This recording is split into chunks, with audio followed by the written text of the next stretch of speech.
We are celebrating 7 financial years of the existence of Kakumiro District Local Government since it was created in July 2026.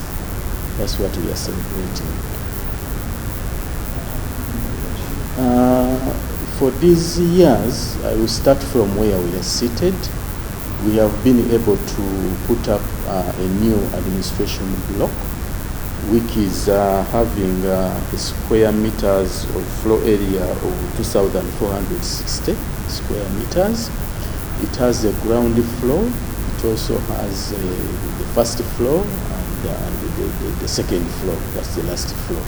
We have been constructing this in phases, and so far the contracted works are equivalent to 3.6 billion shillings. That is the contracted works, and we have paid all of it out to the contractor. We still have a budget figure of about 400 million this financial year, of which we expect to work on the external works, landscaping, build fencing, and also building the guard's house. We intend to lobby for more funds to fully furnish the administration block. That's what we have been achieved in terms of the district headquarters. When we go to the LSA sector, we have upgraded a number of health centers to health center series, starting with the Mukora. It was upgraded, Chigando, Kavugwa, Mirembo. We have also constructed new health center series like Chikwaya health center series, and also Kakindo Kasenyi health center series. These health centers now have a general maternity ward, which has a section for the maternity. It has a section for labor suit. It has a section for the male, small section for the male patients, and also a section for female patients. But we also have staff houses under this improved infrastructure for accommodating about 60 staff for these health facilities. We have also the OPD, outpatient department, which is attached to these health facilities where the infrastructure has been improved. And we have also procured and installed specialized medical equipment like baby warmers, kangaroo chairs, delivery beds, among others, which are used to manage the patients in these health facilities. We have been able to recruit critical staff in these health facilities, especially those who are related to management of maternal and child health.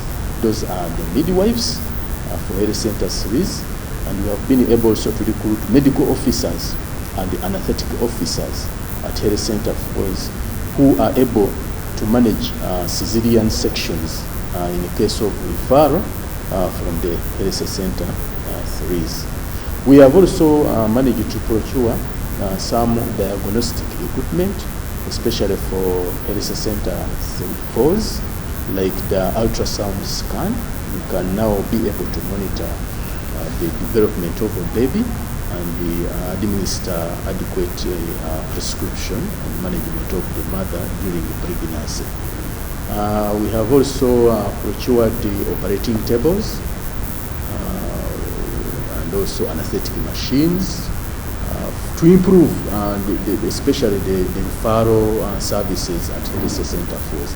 That is in respect to health sector.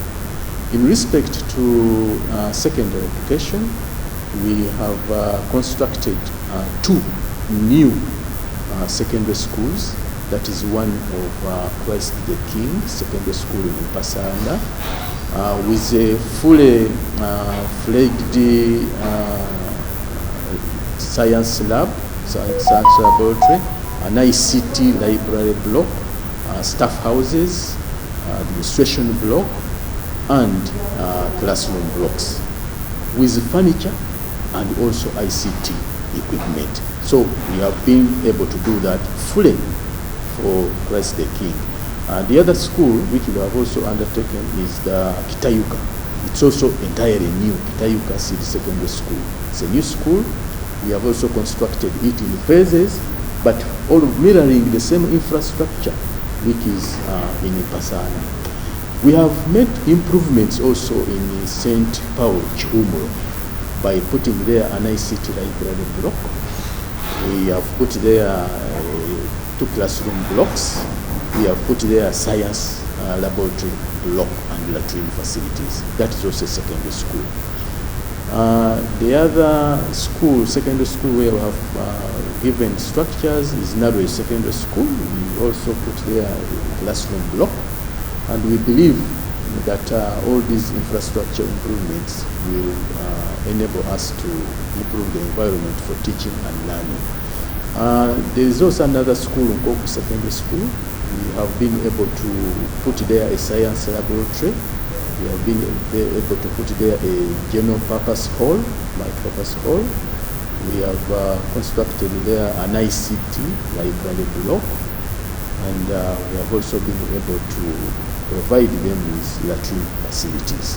So those are the secondary schools where we have made investments. In primary, we have improved a number of primary schools where we have constructed fully new, entirely new, that is Chakajumbi. Chakajumbi Primary School, we have constructed two classroom blocks, latrine facilities. It was not there, the people were seated in researched structures, but now we have provided for the classroom space and latrines. The others have received facelifts in terms of renovation of existing classrooms, in addition to adding new classroom blocks. Case in point examples I can give for primary is Kitegula Primary School, Kavubwa Primary School. We have also provided structures, among others. That is in primary education. We have been able to recruit a number of teachers, over 1,000 teachers, but these are not enough, definitely, but they have made an impact in terms of improving the teaching and learning environment.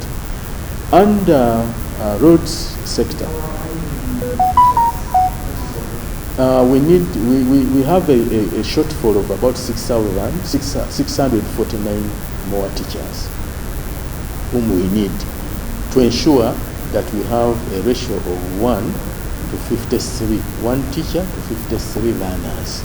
So we still need 649 primary school teachers, and the wage bill is quite big. However, we are negotiating, we are submitting our recruitment plan in a phased manner so that we can be able to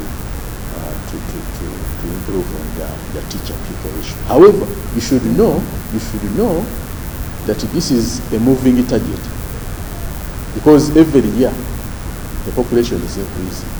So as you put in more teachers, the learners also increase. So it is a moving target, but you have to bear with it. You should be able. Secondary is okay. Secondary education is okay. We have adequate teachers, apart from a few critical like ICT.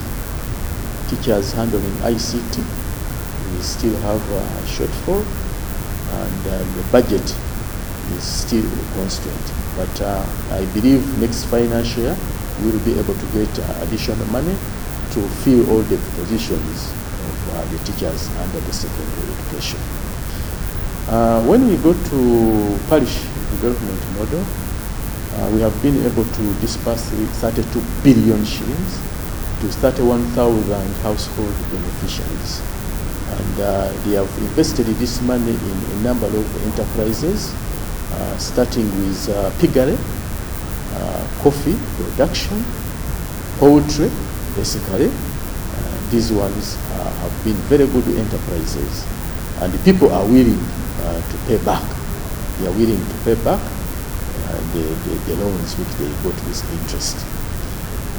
Under micro irrigation scheme, we have constructed 111 micro scale irrigation schemes, totaling to 2.8 billion investment, of which 25% has been co-funded by the beneficiaries. Actually here, the beneficiary over-co-funded, and we did not have enough government counterpart funding to provide micro-irrigation schemes to those farmers who co-funded. So here the uptake of the micro-irrigation scheme is quite high. People are interested in it, and it has revolutionized agriculture. People have now started growing coffee and irrigating that coffee all year round, and based on the field studies, the yields have improved, because now even the second season the yields are high because they are irrigated during the dry season. People have also gone into kitchen gardens, like growing watermelons, growing cabbages and other vegetables, and the market is quite there, and there are witnesses who have said that they actually benefited from the micro irrigation schemes.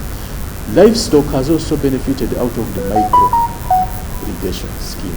There are those who have put up these schemes basically for drinking water for livestock. Those ones have also benefited. So that is in light of parish development model.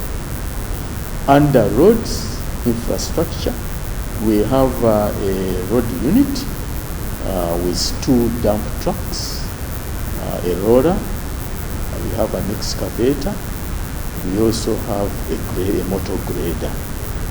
Those are the items in the unit, and we have used these equipment to ensure that we use force account mechanism. We use our machines, and then we buy the fuel, we use our staff to open the roads. We are not using contractors. We have been able to open a number of kilometers of roads, although the money is not enough. The 1 billion is not adequate. The reason is the road network is large, is long. 2, the machines are expensive to maintain because they are 10 years old, they are aging. 3, there are other equipment which we use, like the excavator, the wheel, the bulldozer, and the low bed, which we borrow from other partners like UNRWA and the Ministry of Works. Now if we borrow these items, we have to ferry them from wherever they are. It is very costly. We use them. When they fail also, we also repair them. It's not the ministry or the borrower, the one who has lent to us, that maintains those small items. So it is becoming a little bit expensive because of these missing items which we have to borrow from other entities in the country. Sometimes we have 3,000 kilometers of road network, including community access roads.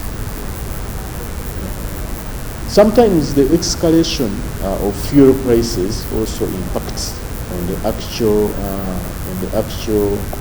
deliverables in roads, because the 80% of road works is fuel and oils. So sometimes when the price escalates, we also have to reduce down on the deliverables. So basically, those are the areas we are celebrating by launching. So we have put all this, what we have done, in that book which we are launching. Now, this book is going to form part of our accountability to the public, because it is the public that we are serving. It is important that we account to the public by informing them what have we done, where have we failed, where are the challenges, and what next.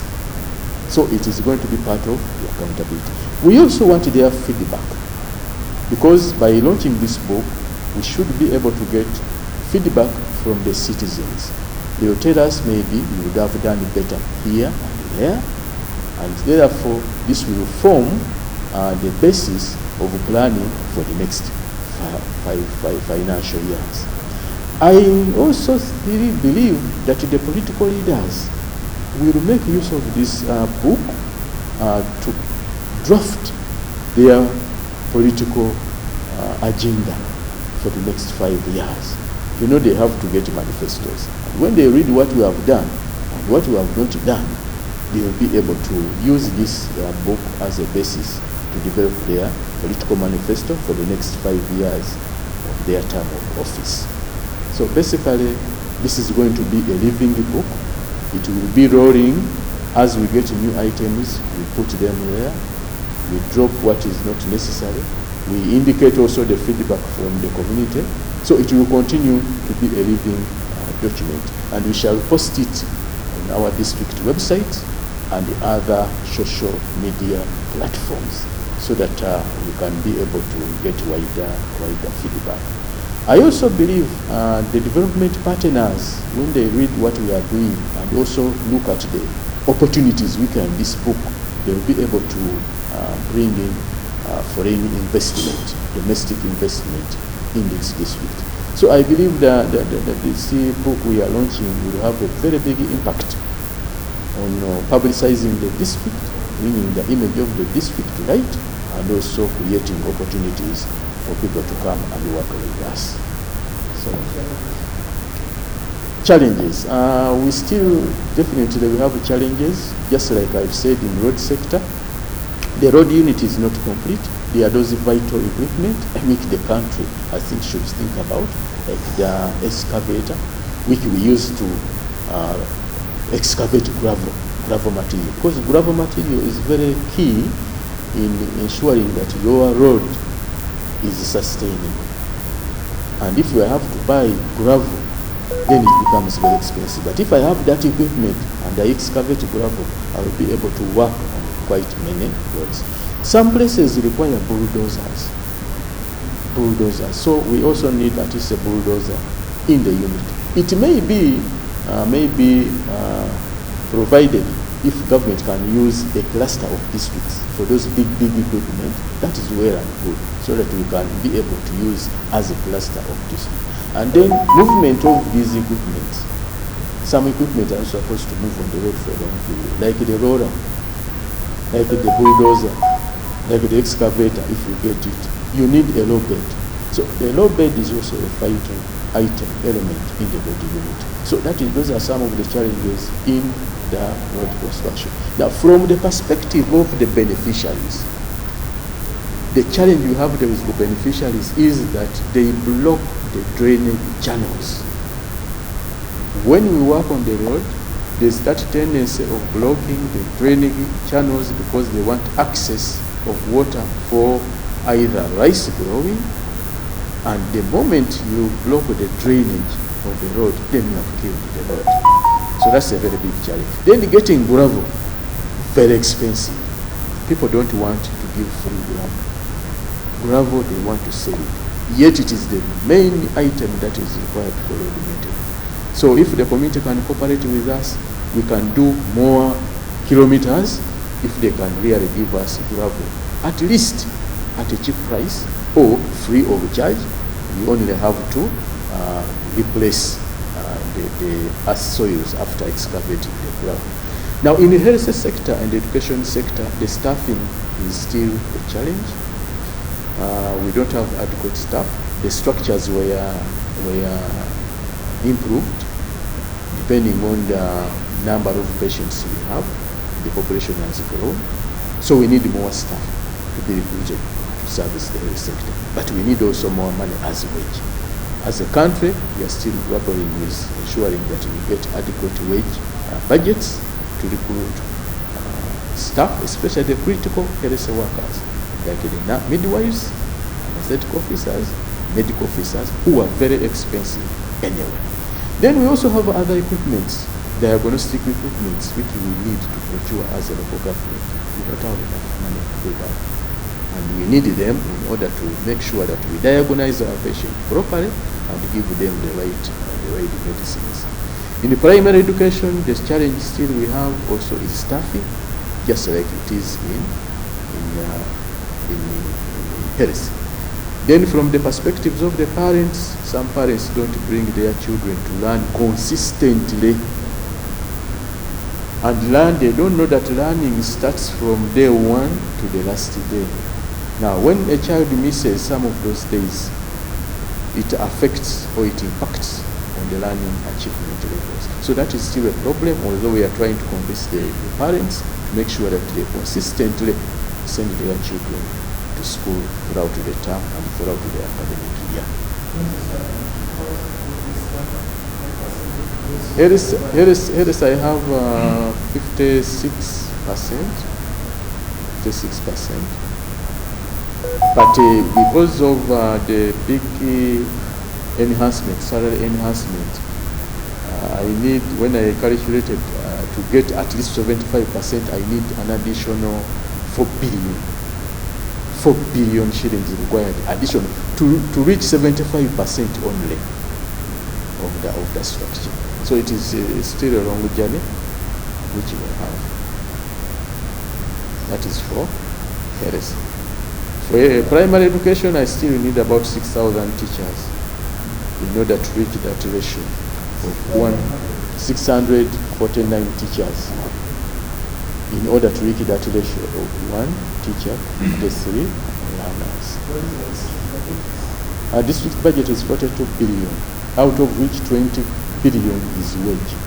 But this wage, 42 billion, out of this 20 billion is wage.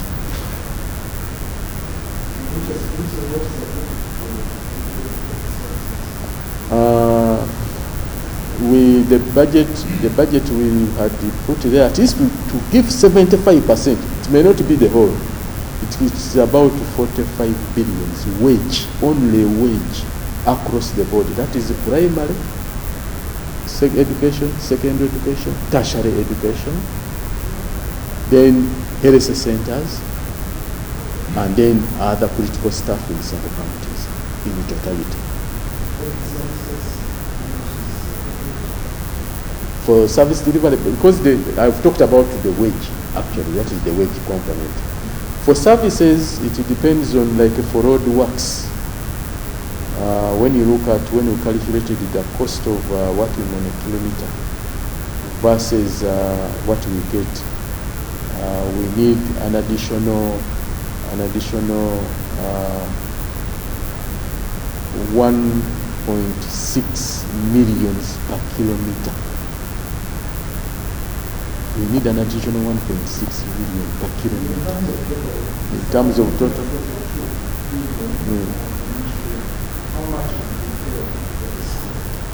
For district, if we double that,